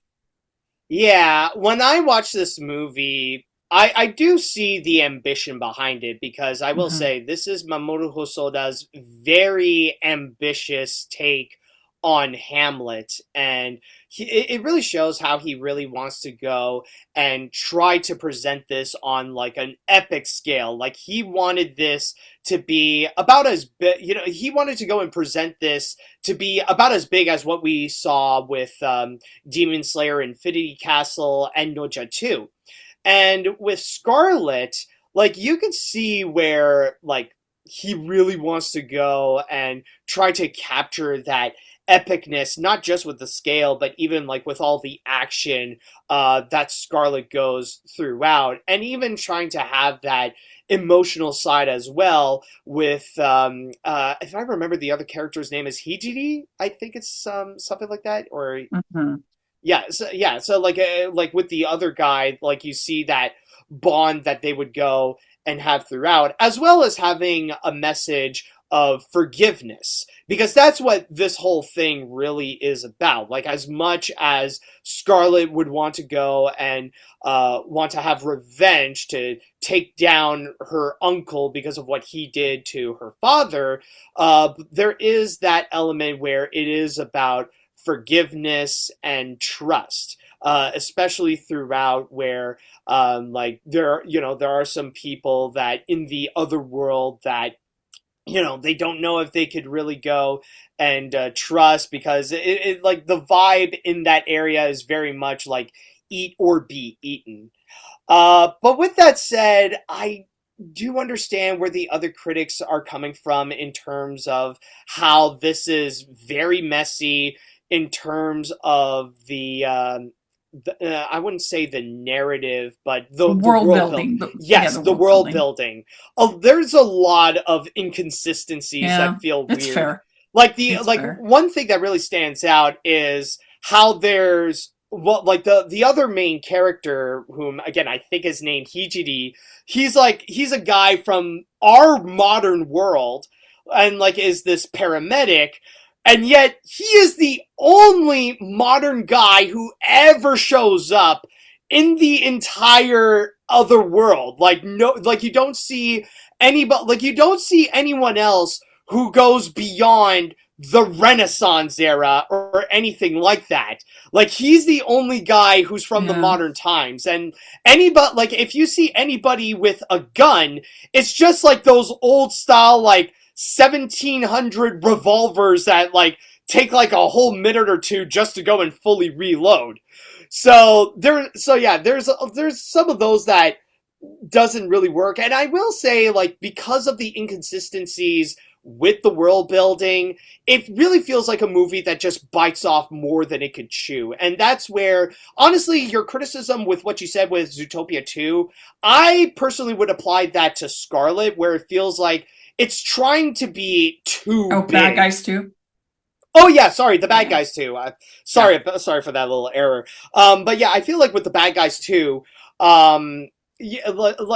what you said with the Bad Guys 2, I apply that to Scarlet, where it feels a little too overambitious. It feels like it's biting off much more than it could chew by trying to be like this epic, large movie, but it doesn't have to be that large. It doesn't have to present itself like as like the most epic thing that you would see on screen, when like the materials that it has, it's just not well suited to go and be on a major scales. Like, I think that's fair. Yes, yeah. I feel like if it would scale back a little bit, if it doesn't reflect if it doesn't see itself as highly as it does, I feel like it would probably be more effective.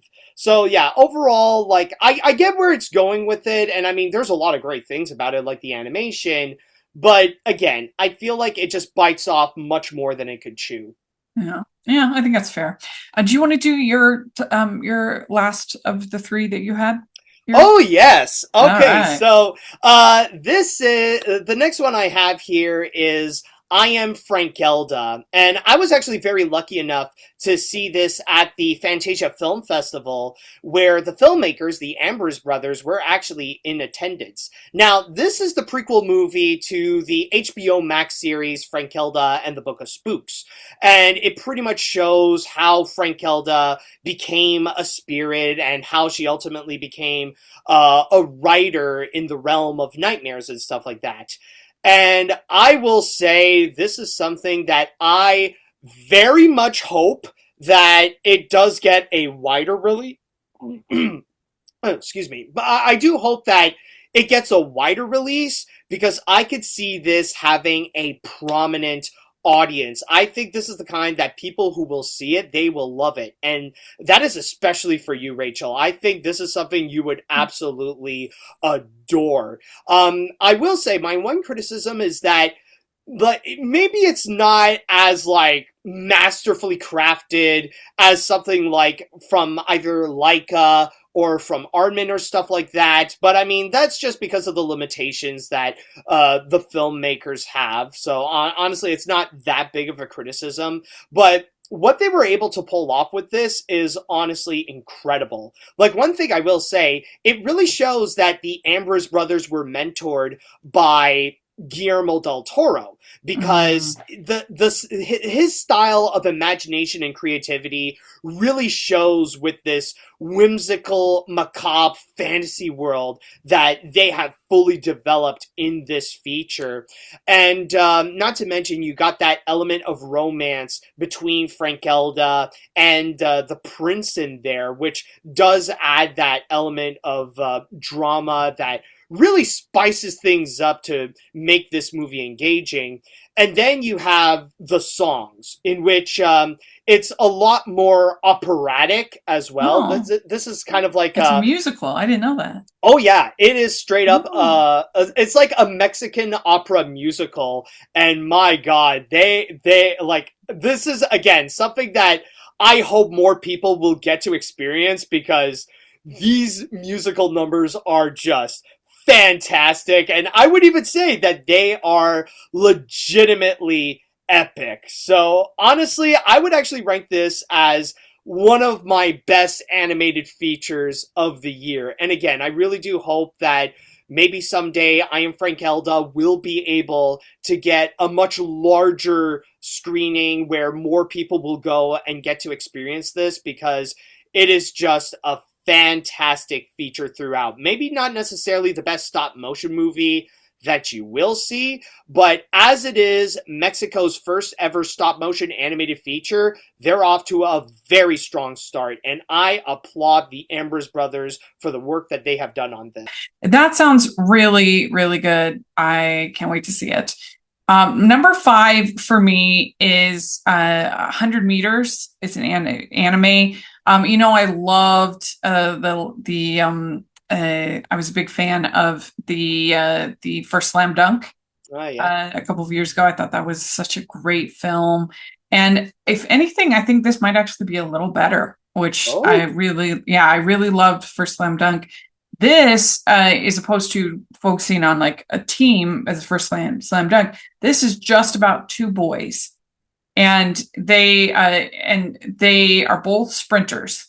They both were running the 100-meter dash, right? And that's their big dream. And it follows them from when they're little boys and all the way through up to like their Olympic goals and their different things like that. And how things don't necessarily turn out the way that they had hoped when they were, when you first see them when they're young and very idealistic and very optimistic. Really lovely little character piece. So if you think that all anime is sci-fi, if you think that it's all sort of this fantasy kind of thing, no, like sometimes they tell stories about 2 teenagers, growing up. Like it's not always what sometimes people typecast as anime. Anime could be any variety of stories. Yeah, I will say I'm honestly surprised about this. Like, I haven't seen the movie. This is honestly my first time that I've heard about this, but no, honestly, it does sound intriguing. I should really check good. that out. Yeah, really good. So then at number 4, I have David. So this is the winner of the religious biblical animated films of the year. So this, I actually went to the world premiere because I was here in Utah, which is fun. But I was very impressed with what I saw. I think the quality of the animation is really good. I guess it comes out of a studio called Sunrise Animation, which is in South Africa. They did a very good job. I'm not sure if this is their first feature. There's a Young David TV show, but it's one of their first, if not the first. And I think it was very strong as far as the animation. The voice acting is really good. And I was impressed with the scale because going into it, I was thinking, this is going to be like a kiddie version of David and Goliath. But really, that's only about the first 15 minutes is the David and Goliath story. It tells the entirety of 1 Samuel and everything happening between Saul and David, and then David and Jonathan and their friendship, and the sort of battles between the Amalekites and the Philistines, and everything that's going on. David has the chance to basically kill Saul twice, but he shows his loyalty, and all of that was all done well. It's if you like sort of classic biblical epic storytelling if you think about what they used to do, like with the 10 Commandments, and I'm not saying it's on that level, but if you like that kind of storytelling as far as your biblical stories, this delivers on that. And I was really surprised how good the songs are. They definitely stretch themselves. And if it wasn't such an amazing year for music in movies with Sinners and K-pop and just some really great original, when Wicked, and there's been some really amazing original songs this year. And if that wasn't the case, then I could imagine this actually getting in at the Oscars for Best Song. It won't, because like I said, it's just been such an incredible year for original songs. But I was impressed with the quality of the music, quality of the animation, how big and grand the storytelling was. The only knock I have really against it is that I do think that little kids under 8 will be a little squirmy. They don't try to kidify it that much. That there's cute little sheep and there's a few things, but not that much. So I think they might get a little squirmy, but it's fine. I mean, it's not on the level of Prince of Egypt, but it's It's if you are a fan of Prince of Egypt, I think you might actually enjoy this. Oh, yeah. So right. that's David. It was a lot better than I thought it was going to be. All right. I mean, I personally haven't watched it. Again, I mean, I haven't seen any of the more like biblical animated features this year, but it's nice to hear that David went very well. They did a good job. They did a good job with it. Okay, so then we're at my top 3. And number 3, I have Zootopia 2, and I really feel about the same about all of these 3. I enjoyed them about the same, so it's they're very different. But Zootopia 2, I liked the fact that they kept pretty close to telling a new detective story. There is a mild allegorical element with the reptiles and everything going on, but I felt like it was more subtle than in the first film. The first film, the allegory is pretty heavy-handed. I liked it. I enjoyed it. But I don't know, I just felt there was a little more nuance to that kind of social commentary that the movie was offering compared to the first one. But the characters are great. It was funny. I love the world building. So I enjoyed it. I thought it was good. Yeah, one thing that I will say, like, one thing I'm very happy that has happened this year was that I went to see the new animated movie from Disney, that I highly enjoyed it, made a review, put out a positive review of it, and people didn't get mad at me that I liked it! Yay! No, but for real though, I really did enjoy Zootopia 2. In fact, I've pretty much come in terms with the fact that I would say that the first Zootopia is honestly one of my favorite movies ever. Like, not just one of my favorite Disney movies, just in general. So, with that said, coming into number 2, yes, I do have a few criticisms with it where I think it's like a step down from the first. Like, I find that all the cameos that they would have in the feature, I feel like they would just keep interrupting the movie, where it would just constantly stop just to pay attention to the one cameo that they have from like a Disney veteran or whatever. But other than that, though, I feel like all the other aspects that it has, it works as fantastically as the first movie. Like, the animation itself is absolutely beautiful, and they greatly expanded the concept of this entire city made for mammals. Also, the story is very engaging with the element of mystery and how they would go and discover about the secret, the secret of Zootopia that included reptiles into the mix.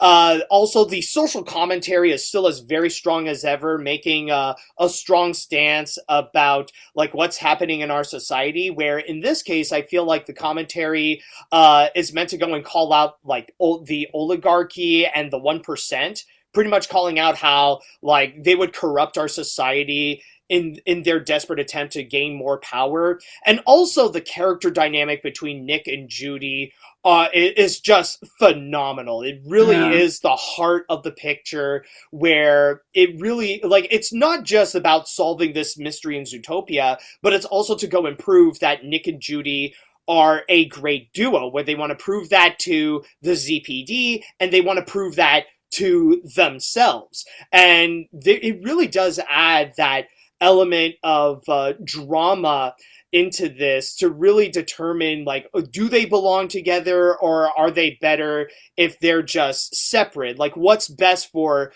them together, and what's best for them, or what's best for the case itself in order to ultimately work out. So honestly, I definitely do agree with many that this is honestly one of the better Disney sequels out there, or at least one of the better sequels from Walt Disney Animation Studios, alongside The Rescuers Down Under and Frozen 2. I think Disney did a fantastic job with this.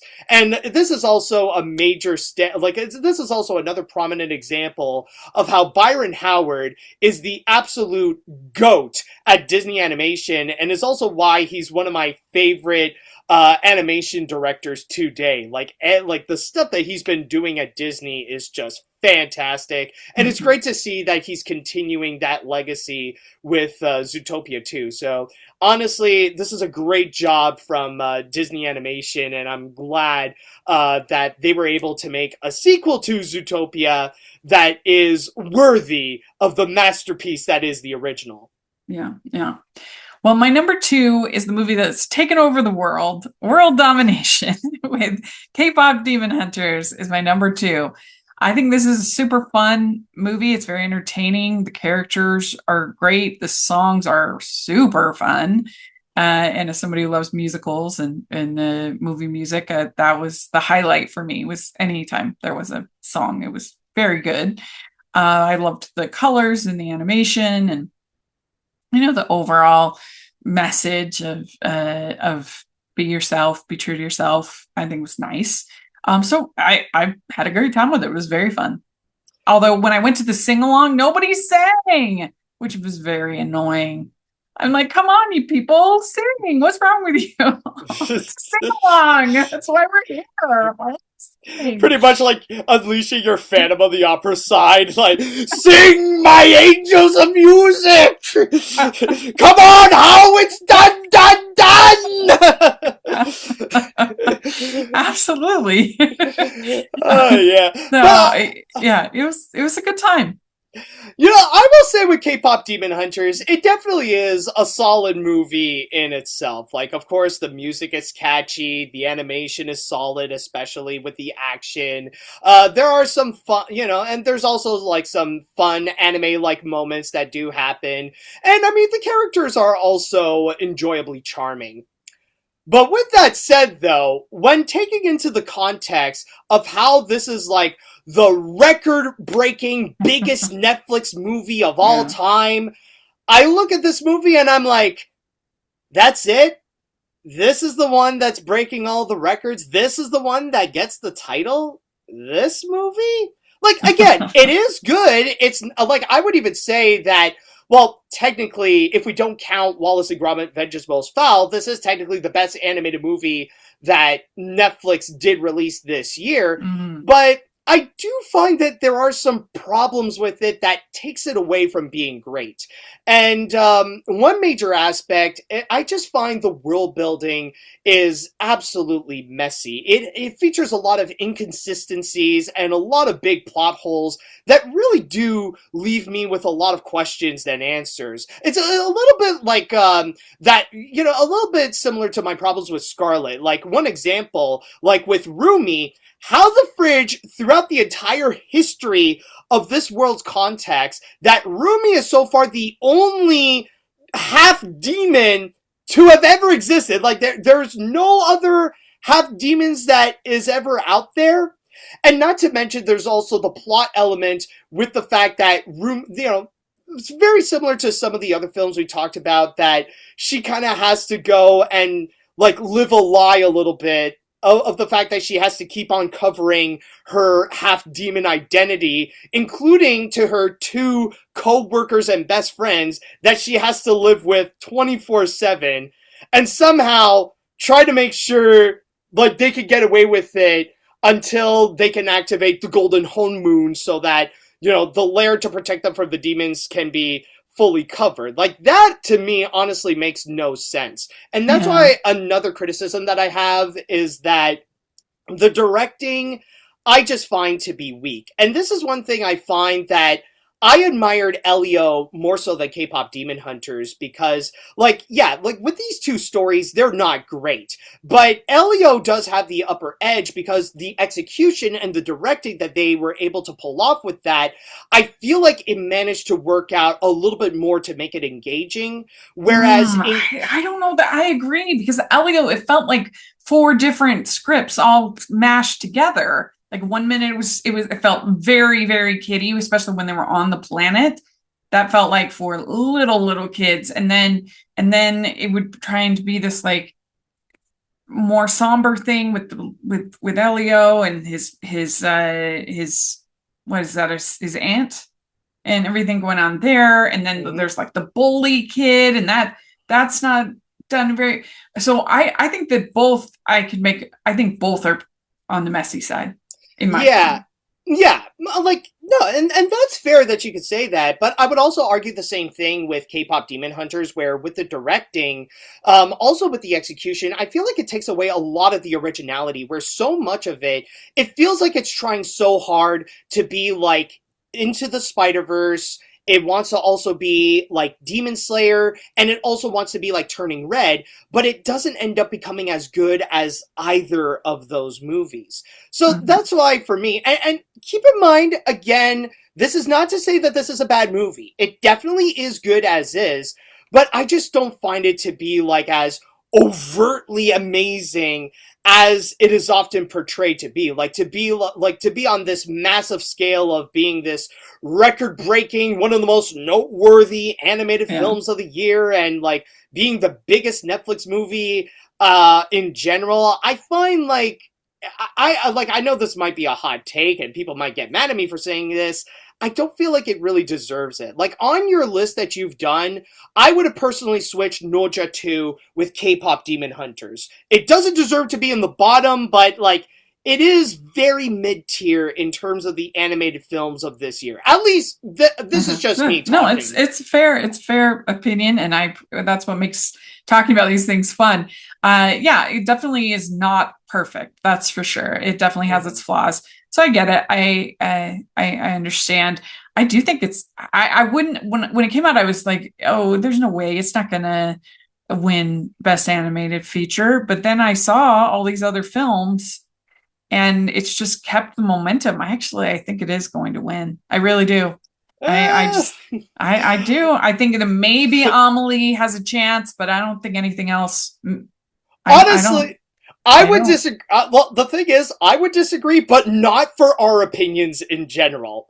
Honestly, this is like a whole different subject altogether, but I think it doesn't have that much chance of a win because of the fact that it's a Netflix movie. And you know about the current situation with Netflix, with how they're buying Warner Brothers, and the whole aspect of, like, especially with many voters, that they are very pro movie theater, but that's going to be a whole different subject. Yeah, I don't think that's going to stop it.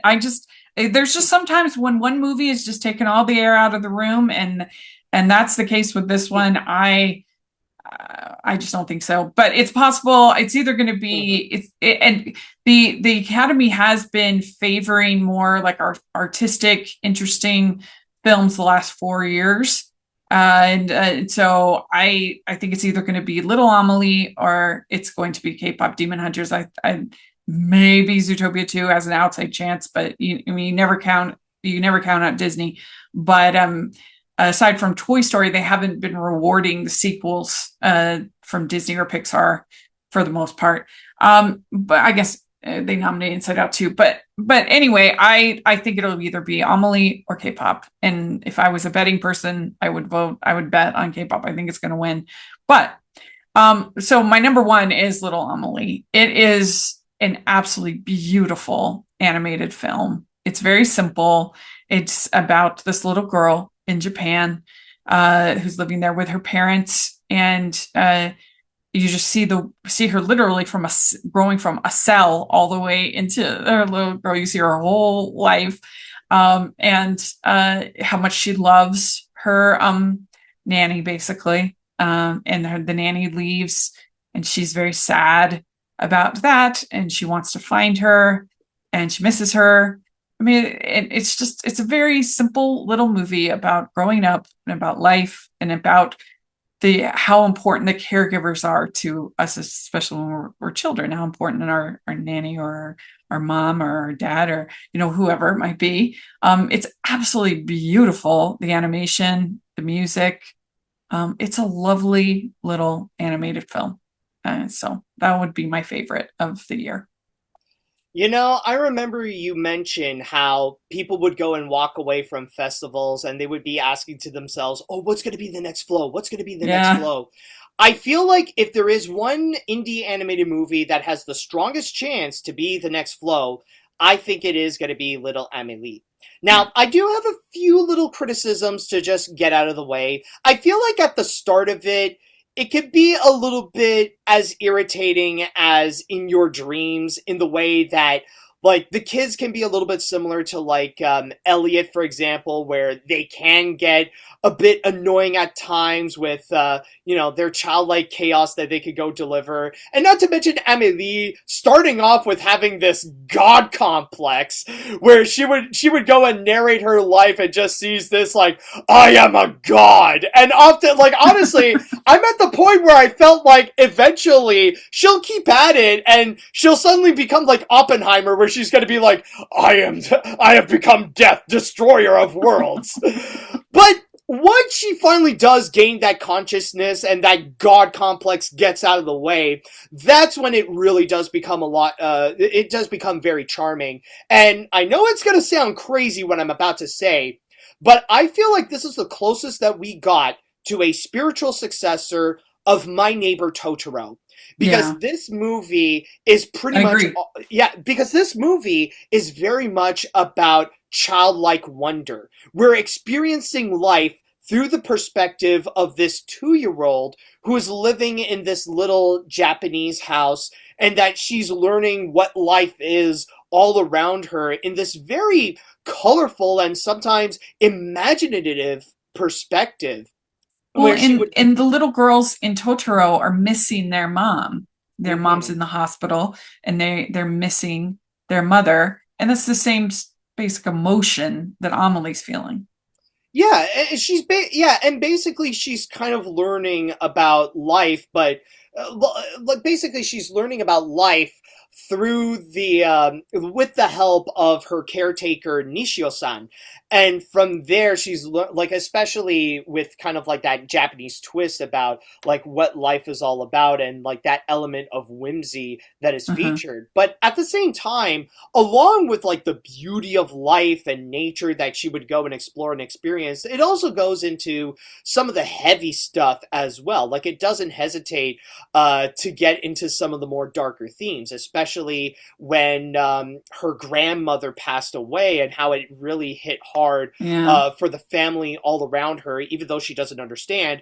Or even like one of the best scenes in the movie is when she was talking to Nishio-san and she was talking about her childhood during World War II, and like you see the visual allegories of what she went through as she was cooking dinner at the same time. So like there really is this very strong craftsmanship in terms of the storytelling that they would go into. Now, for me personally, I wouldn't go and say that it is my number one animated movie of the year, but it is definitely among my top ones. I agree that this is definitely one of the best animated features. It is extremely heartfelt. The animation is beautiful. And again, I still stand by that this is the closest that we have to a spiritual successor of My Neighbor Totoro. And I think this movie, honestly, it definitely is wonderful. And if you're somebody who is nervous about watching foreign animation, you shouldn't be, you should work on that. But if you are, this is an approachable one because there's really not a ton of dialogue. It's not dialogue free. There is dialogue, but there's not a lot. Like you don't have to read that many subtitles. Yeah, and again, it's not to mention, also, it is a pretty short one. This is one of the shorter animated features that we have this year. And like I said, there is 75 minutes. Yeah, and again, there is that familiarity where it's kind of like My Neighbor Totoro, but not as fantasy-oriented. So you kind of have a bit of that familiarity. In a way, this can actually work out as a gateway to actual indie animation, not the kind that you only find on the internet. Not, this isn't like the Has-Been Hotels or the Amazing Digital Circus kind of indie animation. No, we mean like true go to a film festival to see a indie animated movie. Yeah. So what would you have? What would be your number one? My number one, well, technically, I would say Vengeance Most Foul. Technically. Oh, right. But if that wouldn't count, honestly, I would go with Noja 2. Oh, okay. Yeah, so, like, honestly, I really like that honestly, with Noja 2, I really like that feature. And, like I said before, like, even though it is very long, it doesn't feel long because I get engaged throughout. And when I see all the records that it broke, I feel like it deserved to get those like major titles. Yeah, interesting. Cool. Very good. Well, let us know what you think. What do you think about these films? What do you think about the year in animation as a whole? Do you think it was a weaker year, or maybe you think it was actually really strong? Let us know in the comments. That would be great. And if you get to, because this is an over 2-hour podcast, if you get to the end, then put in your comment hashtag 2 hours, hashtag 2 hours animation talk. Put that in, and then we'll know that you got to the end, and that would be fun. But yeah, this has been a blast. I always look forward to this every year. Thank you so much, Matt, for doing this. And I just really, really love any chance I have to talk with you about animation or anything. Hey, honestly, same here. I was excited for this moment as well, and honestly, I had a great time with this. Yeah, and really I just want to say, if you guys want to go and follow me, well, the main place that you'll find me will be on YouTube, with my channel Electric Dragon 505. I am also available on Facebook, Instagram, and Blue Sky. You can find me at Mat Brunet or Animat. I also have a Patreon if you want to go and support my work and get some awesome rewards at patreon.com/animat, as well as I do have my podcast, Animat's Crazy Cartoon Cast, that I do live on Twitch and then on the YouTube channel as well. Great. And you can find me at Rachel's Reviews, all over social media, iTunes, YouTube, and on Rotten Tomatoes. And I've been at KSL Movie Show for most of this year, since July. And hopefully that will keep continuing. I'm really proud of it. I love what I'm doing over there. So please check that out. I would really appreciate it. And of course, you can find me also at Hallmarky's podcast. And you check out my various playlists for all of the animation content that I have here on this channel. And I would really appreciate that. If you are listening on iTunes, please leave your ratings and reviews. That helps so much. And if you're watching on YouTube, please give the video a thumbs up, subscribe to the channel. Appreciate that so much. Also have the Patreon group, which is the biggest way you can support everything I'm doing. You can have some pretty cool perks. So check that out. And then I have the merch store. You get hashtag Animation Junkie shirts and other fun stuff. So take a look at that. And thanks again. And we'll talk to y'all later. Bye. Yeah. See you later, dudes.